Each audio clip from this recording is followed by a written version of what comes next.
აფხაზეთის მთავრობის თავმჯდომარის მოვალეობის შემსრულებელმა ვახტანგ ყოლბაიამ დღეს იძულებით გადაადგილებულ პირთა ზუგდიდის პოლიკლინიკა გახსნა. პოლიკლინიკა აფხაზეთის ავტონომიური რესპუბლიკის მთავრობის ფინანსების, საქართველოს შრომის, ჯანმრთელობისა და სოციალური დაცვის სამინისტროსა და ადგილობრივი მუნიციპალიტეტის მხარდაჭერით აშენდა. ორსართულიანი დევნოთა პოლიკლინიკა აღჭურვილია მატერიალურ-ტექნიკური საშუალებებით, სადაც ფუნქციონირებს ამბულატორია, ქირურგია, ლაბორატორია, რენტგენისა და ულტრასონოგრაფიის კაბინეტები. იძულებით გადაადგილებულ მოსახლეობას პოლიკლინიკაში ყველა მიმართულებით დარგობრივი სპეციალისტი მოემსახურება.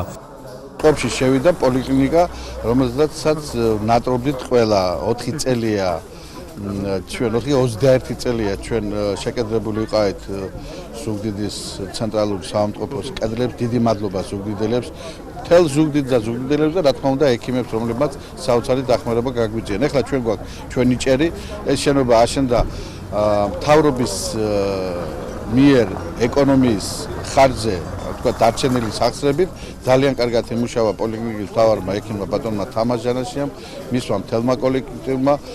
საავადმყოფოს გახსნას საქართველოს აღმასრულებელი ხელისუფლებისა და ადგილობრივი მუნიციპალიტეტის წარმომადგენლები ესწრებოდნენ.